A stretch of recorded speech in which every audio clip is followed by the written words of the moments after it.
Setelah di episode 5 kemarin, di mana Sun Jinwoo menjadi porter untuk tim penyerang Wild Hunter, kita diperlihatkan tuh kalau mereka semua disergap oleh pasukan orc. Saat mereka mau keluar untuk meminta bantuan, sebuah penghalang ternyata muncul dan sekali lagi pasukan orc kembali menyergap mereka. Pasukan orc ini kemudian meminta kelompok penyerang dan Sun Jinwoo ke markas mereka, di mana sang High Orc Saman dan seluruh pengikutnya ada di sana. Di luar gate, kita juga melihat ada Cha Hae-in yang penasaran tentang keberadaan Sung Jinwoo. Mengetahui kalau Jinwoo masuk sebagai porter bagi pasukan penyerang, Hae-in pun memutuskan untuk masuk ke dalam gate tersebut. Saat akan memasuki dungeon, Cha Hae-in baru sadar kalau dia ternyata tidak memiliki senjata sama sekali untuk masuk di dalam gate. Tapi karena yang ada di sana hanyalah tim penambang, makanya Cha Hae-in tidak bisa mendapatkan senjata layak. Dirinya pun sempat memutuskan untuk masuk ke dalam dungeon dengan tangan kosong. Tapi karena ragu, Hae-in tetap mengambil peralatan para penambang. Di sisi lain dungeon, tim penyerang yang dipimpin oleh Song Ki-hun harus menghadapi mimpi buruk mereka. Awalnya Ki-hun percaya diri bahwa mereka itu bisa membereskan para monster dalam gate. Sayangnya mereka mendapati kalau sang High Orc Saman memiliki energi sihir yang begitu dahsyat. Bahkan mereka itu tidak bisa bergerak karena ketakutan. Sebagai pemimpin regu penyerang, Song Ki-hun mencoba tetap menyerang. Namun sayang, sihir gravitasi yang digunakan sang High Orc Saman membuat Song Ki-hun babak belur bahkan hampir tamat. Untung saja Sung Jinwoo ada di sana untuk menyelamatkan Song Ki-hun. Di momen ini, Jinwoo tuh masih sempat meminta izin pada Ki-hun sebagai perwakilan Guild Hunter untuk membereskan gate. Saat diberi izin, tanpa basa-basi, Sung Jinwoo langsung menantang sang High Orc Saman, Kargalgan. Kargalgan ini awalnya masih sombong tuh karena mengira Jinwoo bakal kalah jumlah. Tapi tentu saja Kargalgan ini langsung ketar-ketir setelah Sun Jinwoo membangkitkan pasukan bayangan miliknya. Scene kemudian berpindah ke kondisi di luar gate. Petinggi Asosiasi Hunter Korea yaitu Wo Jin Chol itu sudah sampai di lokasi. Dirinya cuma ingin menanyakan keberadaan Sun Jinwoo yang ternyata sudah ada di dalam gate. Wo Jin Chol juga diinformasikan kalau bukan cuma Sun Jinwoo yang masuk, tapi ada juga tuh Cha Hae-in yang masuk di dalam gate. Nah, saat ingin memeriksa gate ini, Wo Jin Chol kaget dengan luapan mana yang keluar dari dalam gate. Pengukuran Asosiasi Hunter ternyata salah besar. Gate ini ternyata bukan rank A, melainkan setara dengan rank S. Makanya Wo Jin Chol langsung masuk ke dalam. Di dalam gate, Cha Hae-in tengah menyusuri jalan ke lokasi Sun Jinwoo sambil terus bertarung melawan para orc.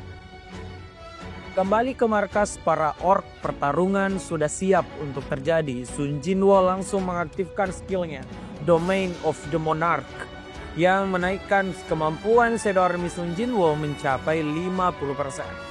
Bentrok antar pasukan pun dimulai. Iron langsung mengibaskan kapaknya untuk meratakan beberapa orc. Kemudian ada Igris menebas orc yang menghadapinya dan tentu saja Sung Jinwoo terlibat langsung dalam serangan. Hal ini membuat semua hunter rank A dari Guild Hunter tercengang. Di kondisi ini, Sung Jinwoo tuh memang terlihat sangat unggul, namun sayangnya kebanyakan pasukannya tuh hanya setara rank B yang bahkan sulit mengalahkan satu High Orc. Apalagi Kargalgan juga mulai terlibat. Dirinya menggunakan sihir api dahsyat yang berupa semburan naga. Kemudian, ketika akan diserang oleh Sun Jinwoo, Kargalgan itu memiliki sihir proteksi yang membuatnya sulit untuk diserang. Tapi, apakah Jinwoo tersudutkan? Ya, tentu saja tidak. Jinwoo ini punya resep untuk menang, yaitu mengganti pasukannya yang lemah dengan mengubah para High Orc menjadi bawahannya dengan membangkitkan mereka sebagai pasukan bayangan. Melihat pasukannya menjadi bawahan dari Sung Jinwoo, tentu saja Kargalgan mulai panik.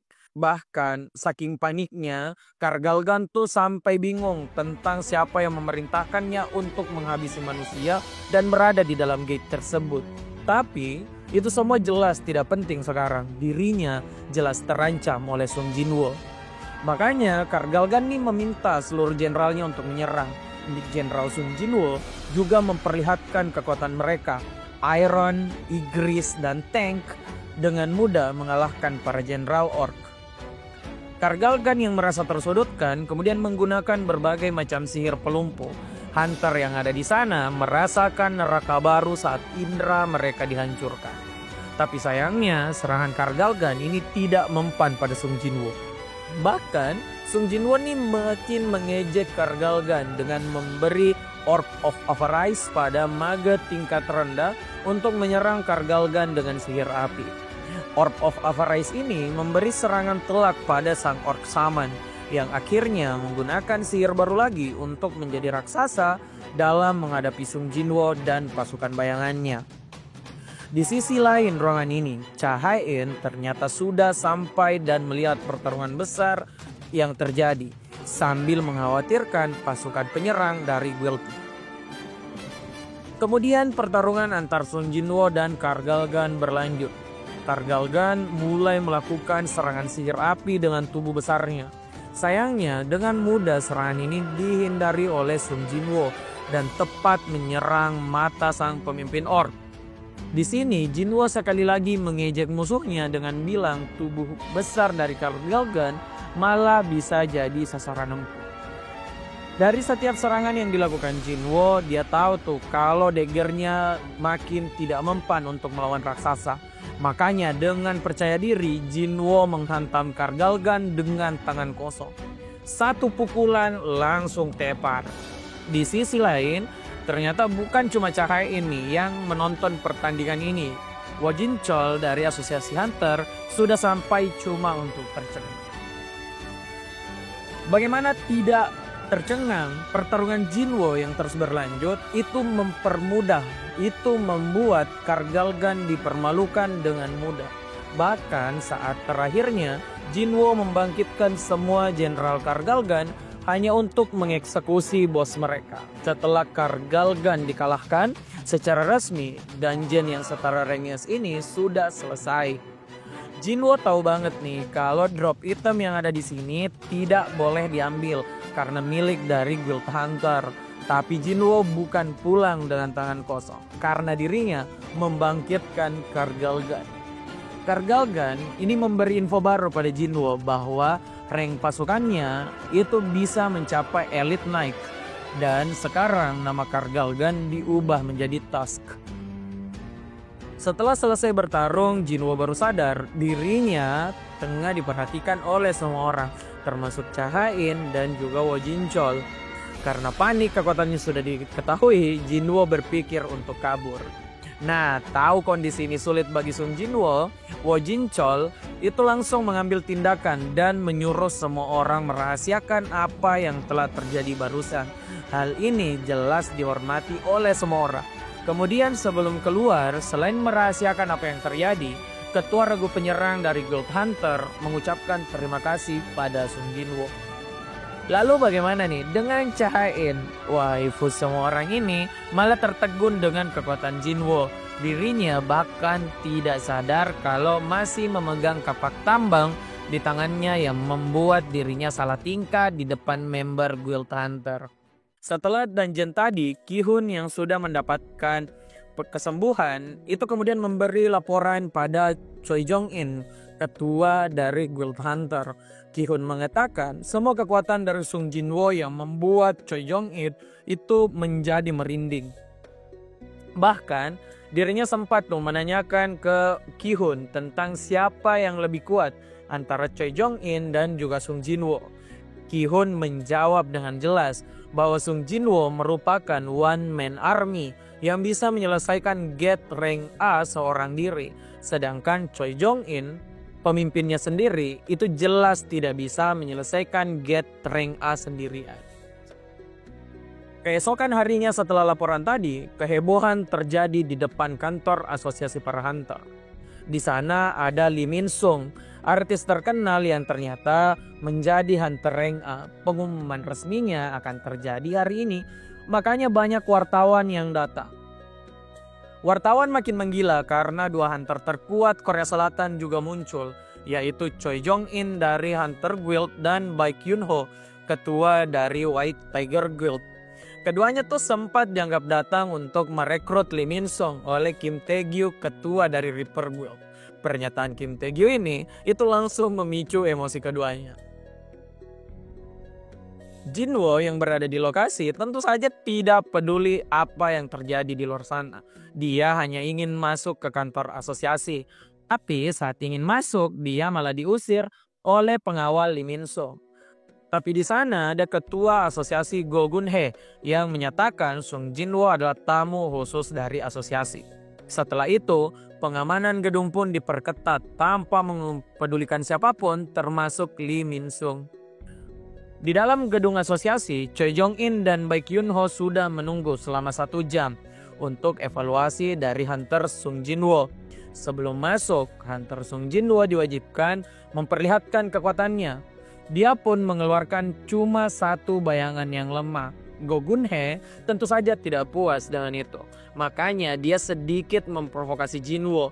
Jinwoo pun mengeluarkan sebagian besar jenderalnya dan memberi informasi kalau dia bisa mengendalikan 100 pasukan lagi. Di sini, Choi Jong-in dan Baek Yun-ho yang sebagai hunter rank S Korea itu jelas tercengang dan berkeringat. Setelah mengalami evaluasi ulang, Sung Jinwoo pun secara resmi menjadi hunter rank S ke-10 milik Korea Selatan. Secara instan kabar kalau Sung Jinwoo menjadi hunter rank S di Korea Selatan itu menyebar termasuk ke sekolah adiknya dan di tempat-tempat kawan-kawan Sung Jinwoo. Nah, di depan kantor asosiasi hunter, Sung Jinwoo jelas sudah dikerubungi oleh wartawan. Makanya Baek Yun-ho ingin memberi bantuan agar Sung Jinwoo itu bisa pergi dengan aman. Tapi Sung Jinwoo jelas tidak butuh itu. Dalam sekejap dia menghilang di samping Baek Yun-ho. Di sini Baek Yun-ho yang sudah beberapa kali bertemu dengan Sung Jinwoo tahu betul kalau Sung Jinwoo telah meningkat pesat. Bahkan lebih kuat dari Baek Yun-ho dan Choi Jong-in yang merupakan hunter rank S. Di sini Baek Yun-ho sudah memiliki teori kalau Hunter Sung itu adalah hunter yang bisa terus berkembang. Setelah diumumkan sebagai hunter rank S ke-10, Sung Jinwoo kemudian pergi membeli item. Tapi sayangnya perlengkapan hunter di rumah lelang terbesar pun tidak memiliki peralatan yang lebih kuat dari milik Sung Jinwoo. Dia bahkan mengetahui kalau item yang dibeli di shop khusus kemampuannya lebih murah ketimbang di dunia nyata. Hal ini tuh membuat Jinwoo tidak cuma menjadi hunter terkuat, tapi juga memiliki akses terhadap senjata paling kuat dan juga murah. Makanya untuk kaya, Jinwoo cuma butuh menjual item yang dia dapatkan dari shop khusus miliknya untuk menjadi lebih kaya. Keesokan harinya, Sung Jinwoo yang menjadi sensasi nasional tetap diikuti para wartawan.